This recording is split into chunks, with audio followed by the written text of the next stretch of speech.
Masalah seksual di kalangan remaja ini bukanlah sesuatu yang baru. Malahan, ia telah bertapak di dalam masyarakat kita sejak sekian lama. Namun begitu, sampai bilakah kita akan membiarkan masalah ini terus membelenggu kita? Kita seharusnya membendung masalah seksual di kalangan remaja ini ketika mereka masih boleh dibimbing. Menurut statistik Jabatan Pendaftaran Negara, pada tahun 2017, hampir 5,000 bayi telah dilahirkan oleh ibu bawah umur dan terdapat 120 kes pembuangan bayi pada tahun itu. Memetik statistik Polis Diraja Malaysia (PDRM), sejumlah 911 bayi dibuang dari tahun 2010 hingga Ogos 2018, di mana 585 daripada jumlah bayi tersebut dijumpai tidak bernyawa. Mengapa boleh terjadi perkara sebegini? Masuk tahun 2020 di mana negara kita sedang dilanda pandemik global, masalah atau jenayah seksual di kalangan remaja kita ini masih berlaku. Contohnya, tular isu anak seorang artis terkenal yang baru berumur belasan tahun dicumbui oleh teman lelaki beliau yang juga merupakan budak belasan tahun. Lalu, pelakon tersebut dimuat naik ke aplikasi TikTok untuk tontonan orang ramai. Bagaimana pula dengan kes di mana seorang budak perempuan berumur 12 tahun yang dicekup berkhaluat di bilik hotel bersama 5 orang lelaki lain yang berumur 16 hingga 19 tahun? Mengapa perkara-perkara sedemikian boleh berlaku ke atas mereka? Apakah ini semua akibat daripada pengaruh rasa sebaya? Atau akibat daripada rasa ingin tahu oleh mereka sendiri? Ataupun datangnya daripada pengaruh media sosial? Untuk mendapatkan jawapan kepada masalah ini dan mengapa ia makin menjadi-jadi di kalangan remaja kita, saya akan menemu ramah seorang doktor bernama Tuan Haji Hairul Kamal bin Abdul Rahman. Beliau merupakan Head of Counselor di Hospital Rehabilitasi Ceras dan memegang pangkat Psychology Officer S52. Assalamualaikum Doktor. Sehat Doktor? Assalamualaikum warahmatullahi wabarakatuh. So ini antara soalan-soalan yang awak nak tanyalah.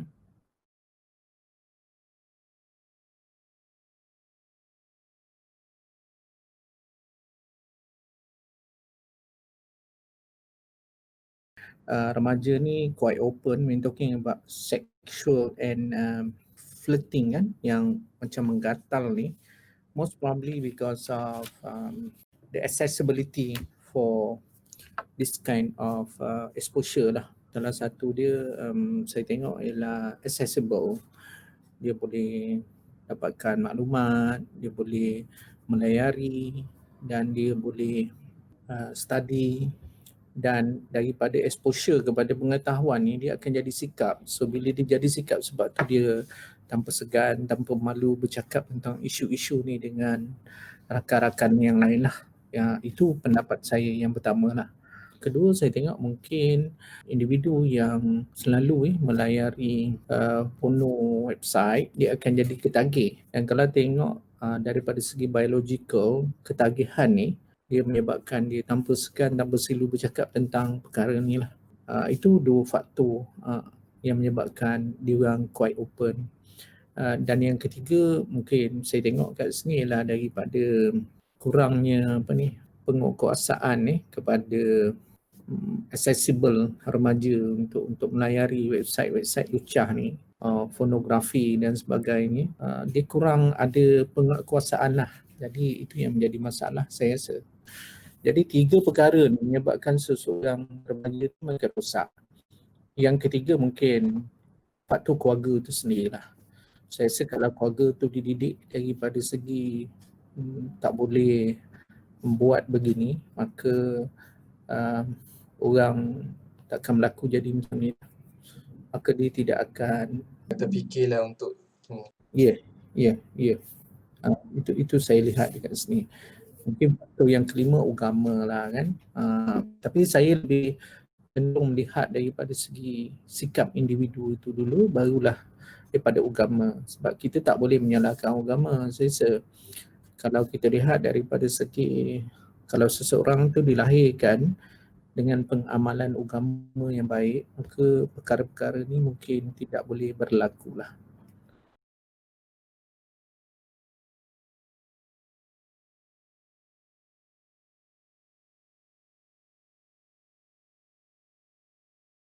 Dia tidak akan cenderung kepada trauma sebenarnya.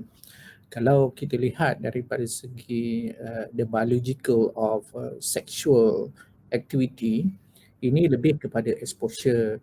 Exposure inilah yang menggalakkan seseorang tu jadi ketagihan.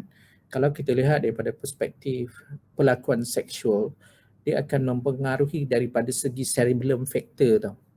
Dekat otak tu, dia akan ada rasa sense of excitement, exciting dan sebagainya. Maka ini automatically akan menyebabkan seseorang tu jadi ketagihan. Dan bila ketagihan, maka dia akan cubalah melampiaskan nafsu dia dengan perform sexual intercourse dengan pelbagai individu yang lain. Dan saya melihat kalau seseorang itu betul-betul trauma, dia tidak akan mengulangi perkara yang itu. Dan kalau dia menjadikan trauma itu sebagai alasan, itu mungkinlah mungkin akibat daripada pengalaman lampau dia. Tapi ini saya rasa mungkin kita melihat daripada perspektif immediate sexual gratification. Dan kalau awak tanya saya, betul pelakon seks ni memang boleh menyebabkan seseorang itu ketagih. Sebab sebenarnya dalam Islam sendiri pun bagi pasangan yang telah berkahwin, berumah tangga, paling lama dia tidak boleh ataupun paling lama mampu untuk mengelakkan melakukan sexual intercourse ialah 4 bulan. Jadi kalau 4 bulan itu tidak berlaku, dia akan teringatlah ataupun dia akan ingin melakukan hubungan seks disebabkan telah berlaku pertukaran hormon sewaktu sexual intercourse. Jadi nak tak nak dia akan terpaksalah melakukan hubungan seks. Itu kalau individu yang normal. Kalau individu yang tidak normal, yang tidak sihat, kita tak tahulah. Tapi saya melihat bagi soalan nombor 2 ni mungkin dia juga berpunca daripada trauma dia tu dijadikan alasan untuk menghalalkan perbuatan dia melakukan sexual intercourse dengan pelbagai pasangan. Jadi dia perlu mendapatkan rawatan lah. Ada banyak terapi yang boleh mengubah pelakuan ni. Salah satu dia kita menggunakan psikoterapi. Yang kedua kita akan memberikan ubat-ubatan untuk mengurangkan the intensity. Ini boleh dirawat sebenarnya. Kalau dia dibiarkan ni lagi banyak penyakit yang berbahaya boleh berlaku. Contohnya penyakit kelamin, gonorrhea, yang paling teruk sekali ialah HIV. HIV dia boleh menyebabkan AIDS. Tapi yang paling kita takut sekarang ni akibat daripada perlakuan hubungan seks dengan pelbagai pasangan yang kita tak tahu status kesihatan dia, dia juga boleh menyebabkan berlakunya jangkitan COVID. Mintalah dia dapat rawatan. Kita ada banyak pakar-pakar, kita ada banyak ubat, kita banyak kaedah yang boleh membantu ni. Itu bagi jawapan nombor 2 lah.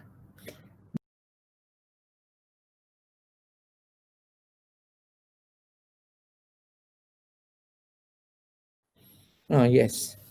Saya setujulah sebenarnya. Sebab kalau kita tengok daripada segi etiological, pelakuan rogol ni, dia rogol ni akan berlaku kalau ada opportunity. Saya ambil contoh yang paling mudah. Betul, ada juga berlaku pelakuan rogol di Saudi Arabia. Tetapi biasanya dia berlaku di kalangan ahli keluarga. Tetapi kalau di terbuka, maksud saya di jalanan atau dalam mana kalau you bergaul secara sosial, mereka tidak dirogol. Kenapa? Mereka memakai pakaian yang tidak menjuluk mata. Dia covered dia pakai niqab dan sebagainya, maka tidak adalah opportunity untuk merangsang orang lain melakukan hubungan seks. Tetapi kalau dekat Malaysia ni, kalau kita tengok dalam individu tu bersifat terbuka dalam menyatakan perlakuan sexuality melalui paparan tingkah laku, melalui kaedah dia berinteraksi dan sebagainya. Dan ini juga diikuti dengan pakaian yang dipakai yang merangsang ataupun menyebabkan orang rasa seronok untuk melihatlah.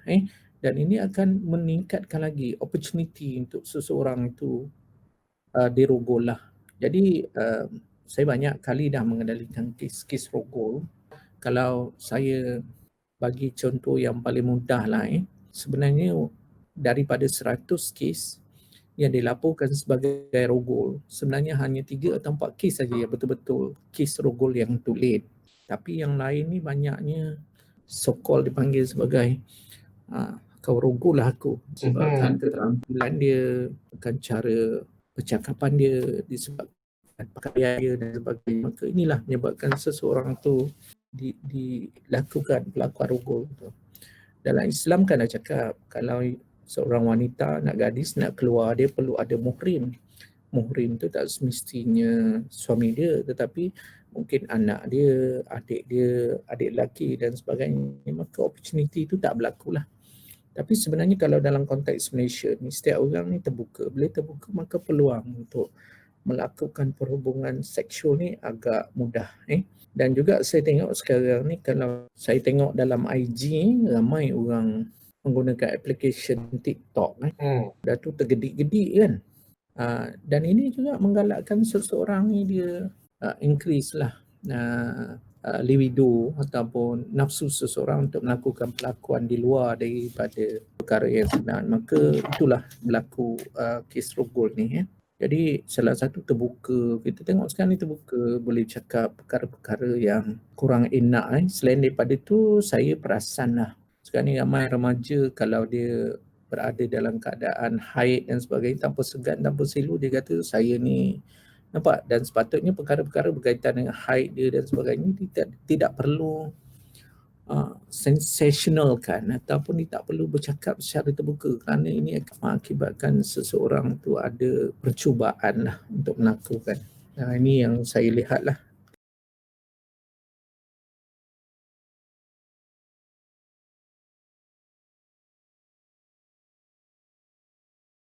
Dan yang keempat, ni betul, saya setuju. Banyak kes-kes yang saya pernah kendalikan, ibu bapa sibuk, ibu bapa terpaksa menunaikan tanggungjawab, mencari rezeki dan sebagainya. Dan ada kes yang saya pernah kendalikan, ibu dengan bapa bekerja tapi anak ni dia punya keinginan kepada gadget ni membuat-buat. Dia nak beli iPhone ni yang mahal dan sebagainya. Maka dia menjual diri dia di rumah. Ini kita tengok dalam kes itu saya tidak melihat itu rogol sebenarnya. Itu lebih kepada commercial sexual worker lah walaupun di bawah umur. Tetapi dia lebih kepada menjual diri. Jadi kita tengok ini salah satu sikap lah. Dan sepatutnya ibu bapa ni kena access handphone anak-anak. Ini salah satu punca lah. Mungkin dia ada menyimpan gambar lucah dan sebagainya, saya tak tahu. Tapi peranan ibu bapa juga amat penting dan perlu ada sekatan lah. Mungkin perlu ada undang-undang, mungkin hanya remaja yang berumur 18 tahun dan ke atas saja yang boleh ada handphone dan sebagainya. Tapi sekarang ni kita tengok, especially dekat Malaysia lah kan, ibu dan bapa kurang memberikan sekatan kepada penggunaan gadget ni. Sebab saya pernah bersama-sama dengan SKMK ataupun Kementerian Komunikasi dan Multimedia, mana di bawah dia ada satu direction di bawah SKMK dan didapati bahawa peratus ataupun statistik individu yang melayari website lucah ni dia didominasi oleh remaja perempuan berbanding dengan remaja lelaki.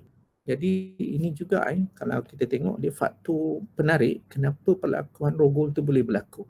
Sebab seolah-olah remaja perempuan ni dia lebih tahu tentang perkara-perkara lucah ni berbanding dengan remaja lelaki. Ini memang boleh tengoklah daripada statistik yang dalam SKMK.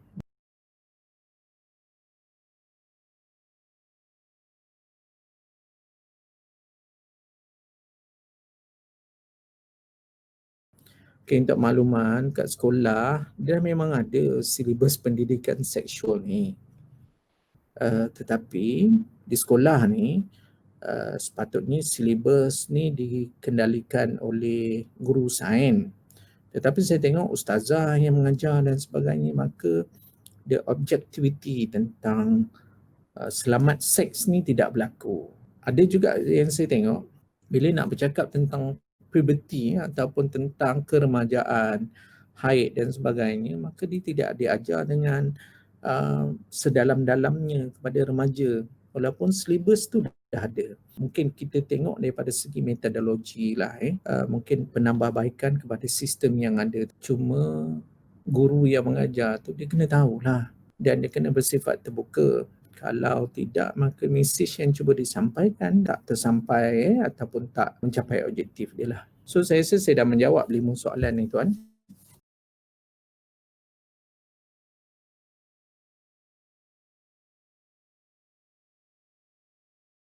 Okey, terlebih dahulu saya nak maklumkan rogol ni adalah satu perbuatan salah dari sisi undang-undang. Dan jika berlaku, dia perlu dilaporkan dan dia akan disiasat bawah kanun acara jenayah. Cuma soalan dia, selagilah mangsa ataupun pelaku ataupun mereka yang terdedah pada pelakuan ini tidak tampil ke hadapan, maka pendidikan tak boleh dilakukan, pengekangan tak boleh dilakukan dan tindakan tak boleh dilaksanakan. Kenapa? Sebab dia akan jadi silent. Sedangkan rogol tu adalah satu perbuatan yang salah.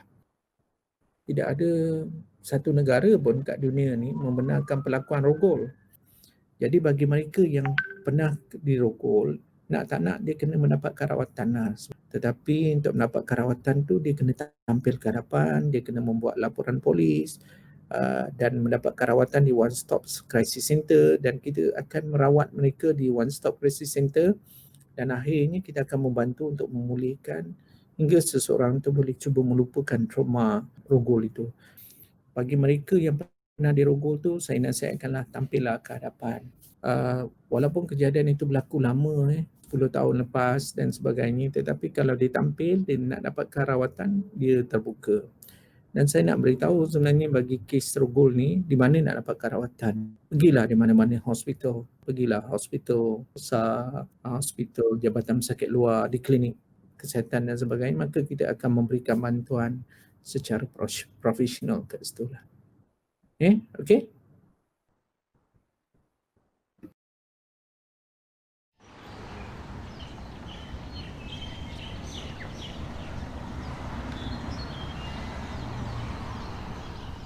Hari kedua melakukan penyelidikan mengenai isu ini, saya ingin mendapatkan pandangan daripada seorang doktor yang arif mengenai penyakit jangkit akibat daripada melakukan hubungan seks tanpa perlindungan. Jadi saya telah menemu ramah seorang doktor bernama Adani binti Fauzi yang bekerja di Hospital Kajang. Assalamualaikum doktor. Terima kasih sebab sudi ditemu ramah saya. Sama. Nama siapa? Nama saya Azairuddin bin Ismail Aki. Saya pelajar daripada Unicare MIT. Saya kerja sebagai house officer, houseman dekat Hospital Kajang.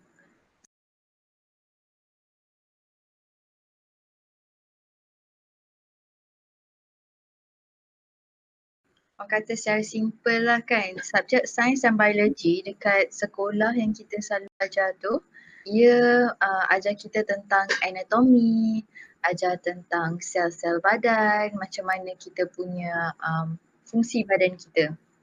Manakala pendidikan seks ni pula, kita ajar dia ikut dia punya development.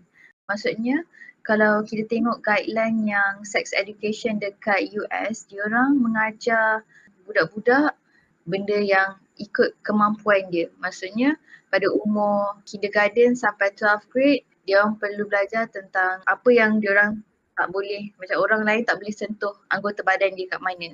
The general knowledge of apa yang sepatutnya boleh buat ataupun tak boleh buat ikut pada peringkat umur. So itu yang beza dia subjek sains dengan biologi dengan sex education. Selain tu sex education juga ajar macam contraception, ajar macam mana untuk elakkan daripada hubungan yang songsang, untuk elakkan daripada jenis-jenis penyakit sexual transmitted disease. And then cara-cara untuk andai kata kita kena rogol, apa yang patut seseorang tu buat.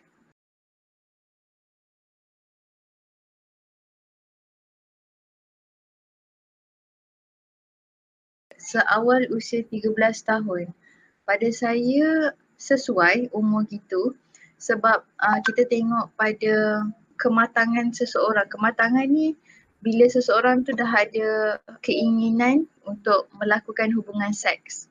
Keinginan nak lakukan hubungan seks ni berbeza di antara lelaki dan perempuan. Kalau perempuan, dia bila dia dah baligh, kita guna istilah baligh tu, bila kita dah balik, kita dah ada keluar darah haid, kita punya kitaran badan tu akan keluarkan hormon-hormon. Sama juga macam lelaki. Kalau lelaki dia dah balik, dia akan keluarkan hormon testosteron.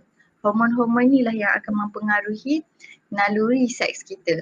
Lebih lagi sekarang ni media sosial, lepas tu dengan dekat TV-TV dia showkan all the behaviour of the sex semua. So macam budak-budak, remaja-remaja ada keinginan tu. Hormon dah ada, merangsang dia orang untuk nak ada seks tu, lagilah dengan media sosial. So benda-benda ni, pendedahan macam ni akan membuatkan dia orang lebih terpengaruh untuk nak try apa itu seks. Jadi kalau soalan awal usia 13 tahun, saya rasa boleh, means bagus untuk didedahkan dengan pendidikan seks di sekolah. Kenapa? Sebab dalam masa umur dia orang 13 tahun tu, dia orang boleh dapat tahu, dia boleh dapat appreciate their body. Because of why? Dalam sex education tu dia akan ajar proses-proses kematangan body. Kita namakan dia stages of puberty. Kalau perempuan dalam umur-umur macam ni, dia akan develop anggota badan, contoh dia punya breast dia mungkin dah akan ada, and then dia ciri-ciri perempuan yang lain. So bila kita dedahkan dia daripada umur 13 tahun, dia orang akan faham, oh ini normal untuk saya ada benda-benda ni. Untuk lelaki pula, dia akan ada macam tumbuh bulu-bulu macam gitu. So bila kita dedahkan dia orang pada usia seawal 13 tahun ni, dia akan faham, okay, this is normal for me to have these stages of puberty macam itu. Selain tu bila dia orang faham the stages of puberty, dia akan respect gender, respect jantina yang selain daripada jantina dia orang sendiri. Itu the second point lah. First, they will appreciate their own body. Second, they will respect the other gender punya karakteristik. Other than that, dia orang boleh dapat information yang sah. Jadi dengan tak ada platform yang betul, so budak-budak macam tak boleh nak dapat tahu information yang betul. So dengan ada sex education, dia orang boleh dapat info yang betul, boleh faham kenapa benda-benda macam ni terjadi kat dia orang. Okay, that is the pros. The cons, from my point of view, I don't see much of kontra lah. Means macam sex education is good enough if you want to teach it to youngsters.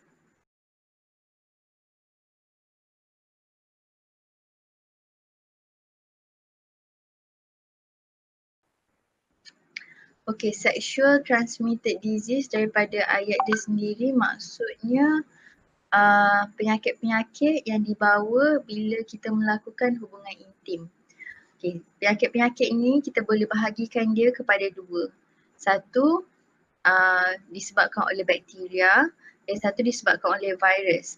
Bakteria ni, dia punya rawatan adalah antibiotik.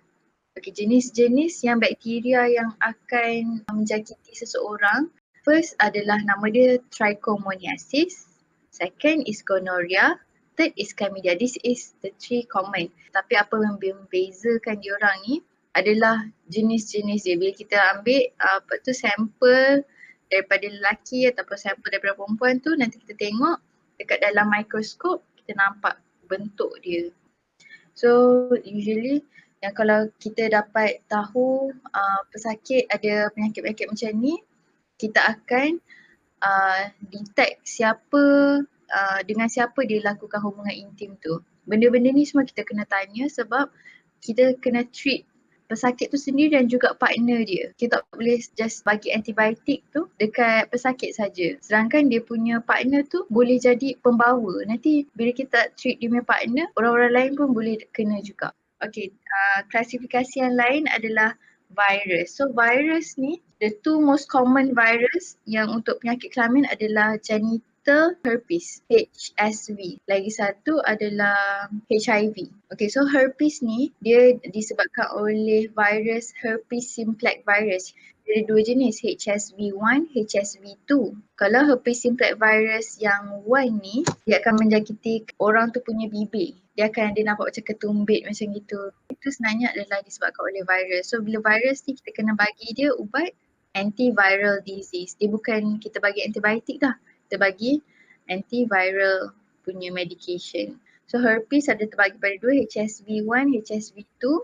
HSV2 ni dia akan menyebabkan kebaikan perempuan lah. Alat kelamin tu akan dijangkiti lah dengan virus tu. So HIV pula dia punya ubat dia pun sama, kita bagi ubat virus. Kita nak lawan virus tu balik, so kita bagi retroviral punya medication pada dia.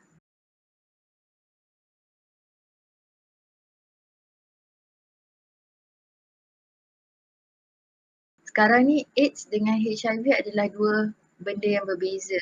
HIV tu bila seseorang dah dijangkiti dengan virus HIV, bila kita ambil darah dia, kita tengok dekat dalam darah dia ada HIV, ada virus HIV. Bila virus HIV ni dah ada dalam badan dia tapi tak effect lagi dia punya immunity. Means dia punya immunity still high. So that is considered as HIV. Tak semestinya orang yang ada HIV akan ada AIDS. So AIDS ni nama panjang dia Acquired Immunity Disease Syndrome. Dia terjadi bila orang yang ada HIV ni dia punya kadar immunity dekat dalam badan tu jadi rendah. Benda-benda lain yang penyakit-penyakit lain yang sepatutnya tak menjangkiti kita boleh jangkit kita. Balik pada soalan tu, okay, AIDS dengan HIV ni, HIV transmission dia boleh jadi bila orang tu ada melakukan hubungan homoseksual, bila orang tersebut, pesakit tersebut ada berkongsi jarum, ataupun bila seseorang individu tu mak dia ada HIV dan dia mengandung, anak dia bila dilahirkan akan ada kemungkinan ada HIV juga. Tu adalah jenis-jenis transmisi HIV. AIDS ni kena fahamkan yang AIDS adalah HIV bila immunity dah rendah. So transmisi AIDS dengan HIV adalah sama. Lepas tu kalau dikomparekan, dibandingkan dengan sexual transmission yang lain, sexual transmission yang lain adalah disebabkan oleh hubungan kelamin. Mengapa sampai sebegitu sekali stigma masyarakat? Sebab apa stigma masyarakat ni? Sebab dia rasa bila you dah ada HIV, dia rasa oh budak ni mungkin ada buat benda-benda yang salah ke.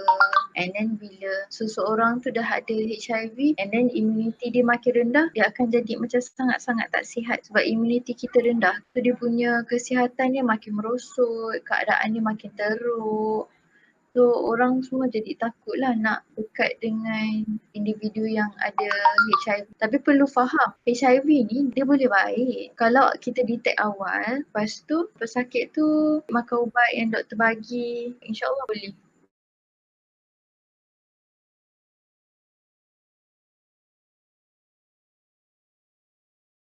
Penyakit-penyakit STD ni kalau boleh kita akan nasihatkan, pertama kali kita akan nasihatkan dekat pesakit untuk beritahu kita secara detail siapa dengan siapa dia lakukan hubungan seks. Satu, berapa ramai dia lakukan hubungan seks tu. Ketiga, nasihat kita adalah dalam masa rawatan ni kalau boleh elakkan ada hubungan kelamin dengan mana-mana pihak. Sebab dia boleh jadi penyebar penyakit-penyakit STD ni. Yang STD boleh bergaul macam biasa di kalangan masyarakat, boleh. Dia boleh bergaul macam biasa, tak ada masalah. Cuma dia tidak boleh melakukan hubungan kelamin sebab dia akan sebarkan penyakit tu ke orang lain. Jadi individu-individu yang ada penyakit STD ni jangan pentingkan diri sendiri, jangan disebabkan malu jadikan keadaan lebih buruk. Yang kalau HIV, dia boleh bergaul je macam biasa. Dia sebab cara-cara dia punya penyebaran adalah bila penyakit HIV ni terluka darah dia, tiba-tiba kita pun ada luka juga. Darah dia terkena kat kita. Tu boleh jadi transmisi HIV tu. Tapi kalau kita tak ada luka, tak ada apa, boleh salam, boleh je saya rasa.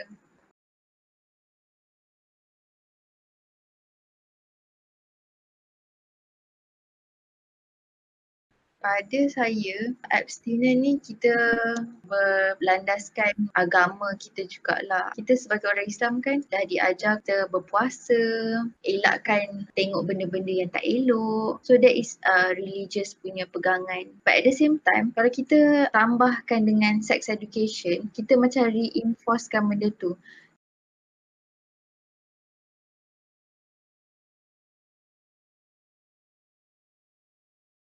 Pada saya dari segi dari bidang perubatan, saya rasa subjek ni relevan sebab kanak-kanak, remaja, diorang dapat kenal pasti, diorang dapat informasi yang betul mengenai pendidikan seksual tu sendiri. Kalau kanak-kanak, diorang dapat tahu, oh kalau bahagian ini, bahagian buah dada, bahagian kaki ke apa ke, tak boleh dipegang oleh individu lain. And then kalau remaja pula, dia akan tahu apa keinginan yang dia nak tu ada batas-batasnya. Ada cara untuk elakkan daripada melakukan seks rambang. Benda-benda ni semua relevan dari segi perubatan, tapi dari segi untuk kita masukkan dia dekat dalam pendidikan Malaysia tu perlu dikaji dengan lebih detail oleh Kementerian Pendidikan lah.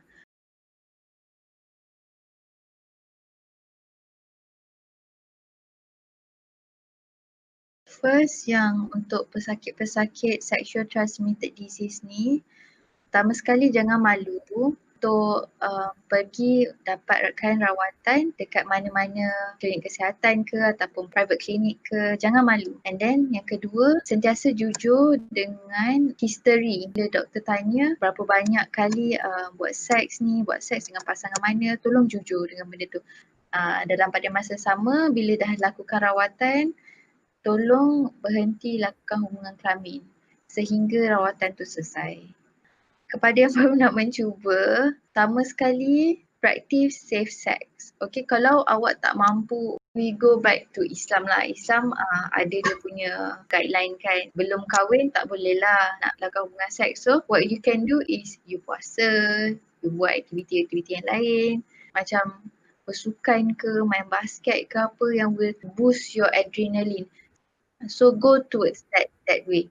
But those yang dah halal, dah kahwin, dah boleh lakukan hubungan seks, make sure you practice a safe sex lah.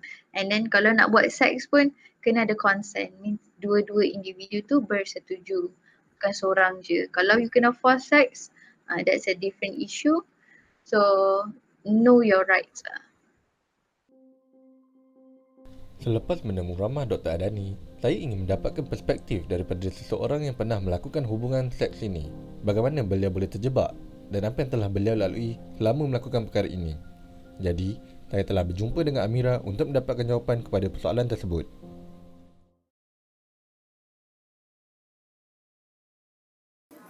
Saya mula terjebak dengan benda ni sejak saya umur 14 tahun. Ex-boyfriend saya yang bawa saya kenal dengan dunia pornologi. Dia tunjukkan saya website-website porn dan sebagainya lah.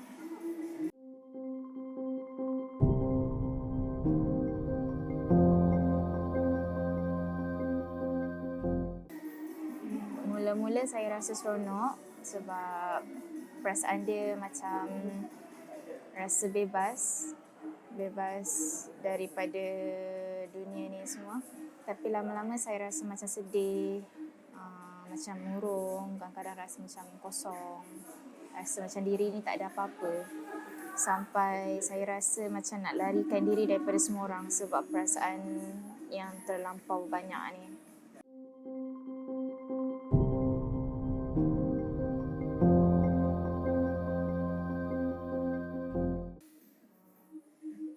Pengalaman buruk saya rasa macam diri saya dah tak suci sebab saya dah dirogol sejak buat benda-benda ni semua. Lepas tu saya rasa macam saya jadi hanya alat untuk memuaskan nafsu ex-boyfriend saya. Sampai menyebabkan saya kemurungan, rasa sedih dan saya ada mimpi buruk di sepanjang hidup saya. Hari-hari saya nangis sebab hari-hari saya rasa menyesal dengan benda yang saya dah buat ni.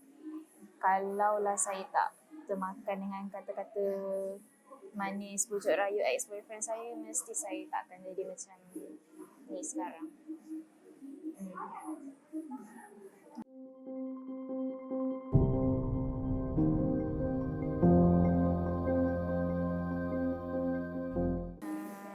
Saya pernah terfikir saya nak berhenti sebab saya nak jadi wanita normal yang disayangi bukan sebab nafsu semata-mata, tapi orang sayang saya sebabkan diri saya.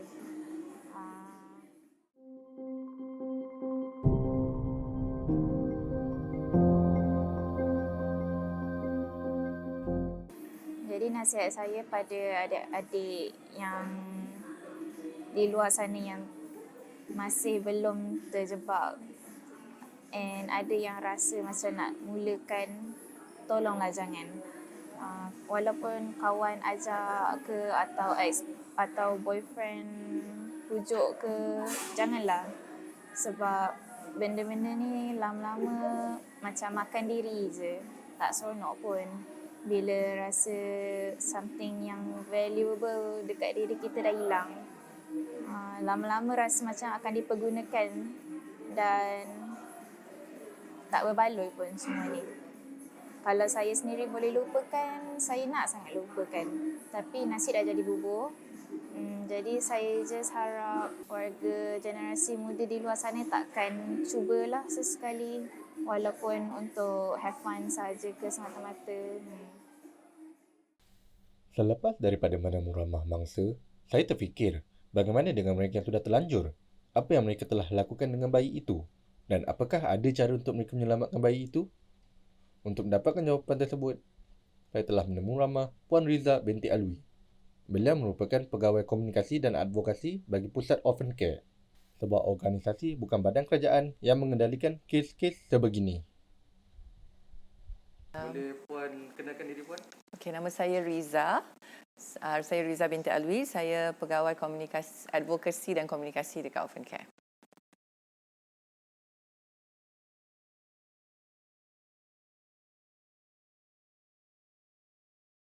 Orphan Care ditubuhkan daripada 2008. Ditubuhkan oleh arwah Datuk Adnan. Datuk Adnan ni dia humanitarian, dia banyak buat kerja-kerja amal. Dan ditubuhkan Orphan Care ni sebab dia realise sangat banyak kanak-kanak berada di dalam rumah anak yatim, tetapi mereka bukanlah anak yatim. Jadi dia realise benda tu banyak berlaku di Malaysia juga. So pada dia, kalau budak-budak yang susah, yang bukan anak yatim, tidak sepatutnya berada di dalam rumah anak yatim. Jadi Orphan Care ditubuhkan untuk membantu mereka ni keluar. Maknanya kalau kita ada keluarga susah, kita bukan tolong masukkan anak rumah anak yatim. Kita keluarkan, kita bantu keluarga tu untuk dapat sekolah, pelajaran dan sebagainya. Dan kerana itu juga kita ada baby hatch. Dan baby hatch tu pun sebab kita tak nak bayi-bayi yang dijumpai di luar dimasukkan ke rumah anak yatim sebab tiada keluarga. Jadi sebab tu dia tubuhkan Orphan Care ni untuk mengurangkan kadar kemasukan kanak-kanak yang susah, anak-anak yang tiada keluarga ni ke dalam rumah anak yatim lah.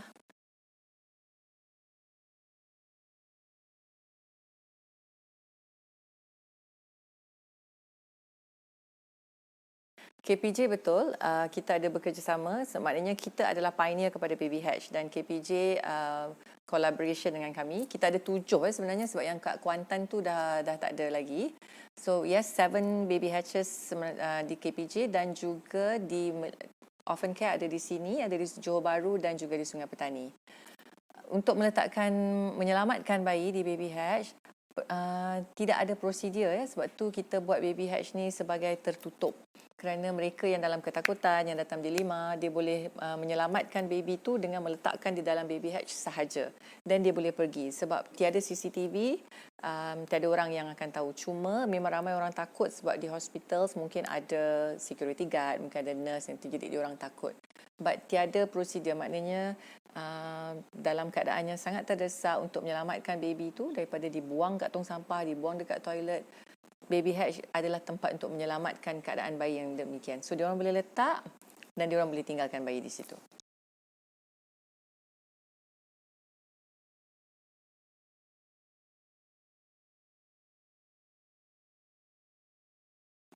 Bayaran.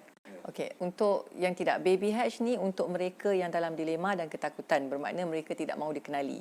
Jadi of course tiada bayaran ke, tiada apa langsung. Maknanya kita pun tak tahu siapa identiti ibu atau bapa kepada bayi tersebut. Jadi proses dia is like dia letak baby di situ dan dia boleh terus beredar.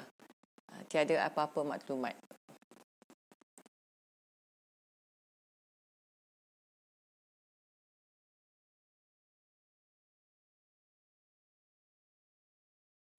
Okay, kami memang bergantung kepada donation daripada orang luar, daripada yayasan lain ataupun syarikat-syarikat korporat. Sepanjang operasi kami memang adalah yayasan lain yang membantu dalam segi funds kami. Jadi gaji, operation tu semua pula ada. Ramai orang tidak mahu funds, tidak mahu memberi donation untuk gaji, untuk sewa. Tapi jika tak bagi macam tu, siapa yang nak buatkan kerja? Kan? So kalau you nak tanya pasal funding, memang kita, that's why kita buat fundraising, kita buat awareness, so orang akan insyaAllah akan donate more lah to do that. And juga yang untuk babies tu macam baby hatch, macam tadi you kata bayaran tidak ada, kerana proses-proses tu semua kita yang buat, dan ibu tu maknanya kalau boleh kita tak naklah ibu tu tinggalkan baby kat baby hatch. Okay, baby hatch dengan orphan care ni function dia sama. Cuma baby hatch ni dia orang boleh selamatkan baby tu tapi dia orang tak nak dikenali. So boleh tinggalkan baby kat situ dan dia orang beredar. Salah satu lagi cara, dia orang boleh datang sendiri ke orphan care. Okay, bermakna dia orang serahkan baby. Itu lagi kami suka kerana kita dapat tahu identiti keluarga baby tu. Maknanya kita boleh buat surat beranak, kita boleh buat proses pengangkatan yang betul. Kalau ditinggalkan di hatch dan dia beredar, maknanya baby tu tiada kewarganegaraan lah.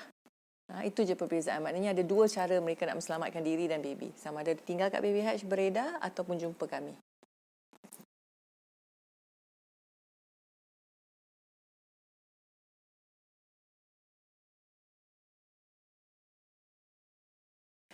Sangat structured kerana kami follow juga JKM, Jabatan Kebajikan Masyarakat. So memang orang harus register, bermakna mereka telefon kami ataupun mereka jumpa kami, tapi mereka kena email sebab kita nak data email tu. Jadi mereka email kepada kami macam mana nak ambil proses anak angkat. Kami akan balas dengan syarat kriteria dulu. So ada beberapa step kriteria yang perlu mereka tengok layak ke tidak. Contoh, dah berkahwin lebih 5 tahun, memang tidak boleh mempunyai anak, dan adalah gaji yang ditetapkan semua. Itu semua syarat-syarat kelayakan JKM. So bila diorang mendapati kriteria tu, baru kita akan bagi borang kami. Borang kami tu detail lah lagi, banyak benda yang kami akan tanya di situ. Kalau complete borang tu, kita akan panggil interview. Selepas interview by our panel, kita akan melawat pula rumah. Bukan nak kena rumah besar, tapi kita nak kawasan tu maknanya betul lah.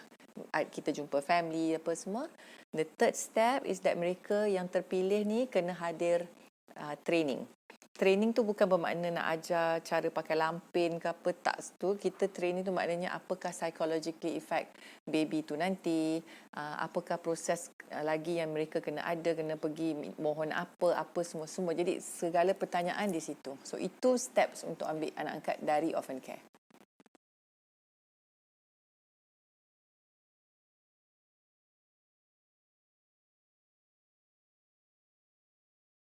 Tahun 2019 kami telah menyelamatkan 35 bayi. Setakat untuk tahun ini sahaja baru Oktober ni pun dah 20 lebih. So makin meningkat lah pada saya, tapi maknanya lebih bayi diselamatkan lah, tapi lebih menyedihkan lagi banyak kes sebegini. Ini orphan care sahaja, tak masuk yang PDRM punya report. Kalau PDRM average 100 plus a year and only 40% alive and 60% tu semua dijumpai mati.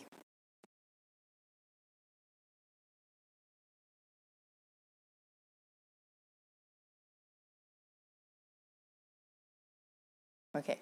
Sebab tu kami buat proses pengangkatan. So ibu bapa yang telah diinterview, yang dah telah lulus, dah dapat sertifikat tu, mereka dalam senarai menunggu.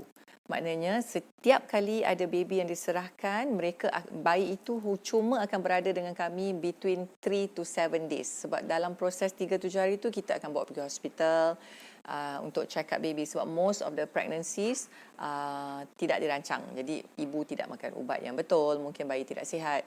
So bila clear, bawa balik kepada kami akan pilih dalam list ibu bapa yang telah layak tadi, siapa yang the next in line lah, ataupun yang boleh at that time. Sebab ada juga ibu bapa angkat yang masa kami call mereka tidak bersedia, mungkin tengah proses suami keluar negara ke. So kita tengok, dan bila diorang agree tu ambil, diorang ada rights tu datang untuk tengok baby tu sama ada mereka nak ke tak. So between that 3 to 7 days are all the process. Kita akan pergi jabatan pendaftaran, akan pergi ke mahkamah kalau perlu.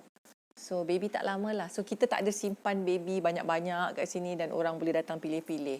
Dia tak macam tu. So average sebulan we have about between 3 to 4 babies a month, average lah. Kalau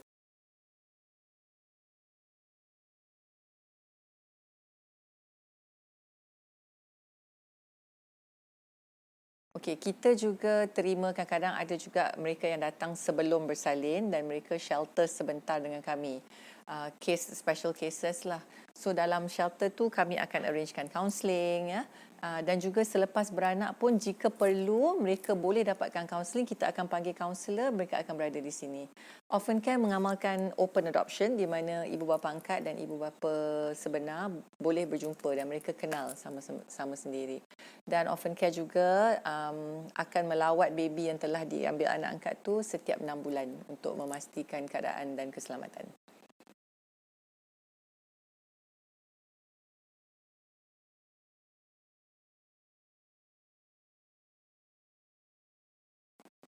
Keadaan tu sangat tertekan ya. Kita pun faham benda tu sangat menakutkan dan satu trauma untuk mereka. Tapi jika mereka tak mendapat pertolongan, keadaan itu akan jadi lagi trauma yang sangat teruk selepas terjadi. Selalunya keadaan yang mereka bunuh bayi kerana mereka sangat takut. So dalam ketakutan, benda yang patut dibuat adalah benda yang betul. Datang ke Orphan Care bukanlah satu jenayah. Tapi jika anda letak bayi anda di luar, itu adalah satu jenayah. Pesan kami ini je, kami bukan cakap ia berlaku kepada anda, tapi jika anda tahu tentang kewujudan Orphan Care dan bantuan yang kami boleh bagi, jadi jika anda kenal atau jumpa siapa-siapa yang perlukan pertolongan, anda boleh nasihat. Mungkin bukan diri anda, mungkin bukan keluarga anda, mungkin bukan kawan-kawan anda, tapi orang yang di luar, tapi yang kamu kenal. Jadi kamu boleh cakap, anda semua boleh beritahu yang Orphan Care ada. Dan nasihat saya, ialah benda ni, Orphan Care ni setelah benda tu terjadi. Jadi kita ni cuba mengurangkan lagi teruk keadaan tu jadi. Untuk prevention sebelum, saya selalu nasihatkan, kami semua nasihatkan, be careful, dalam perhubungan antara boyfriend, girlfriend, things like that. With sex comes responsibility. So if you're not willing to take any responsibilities, please don't do it or be safe.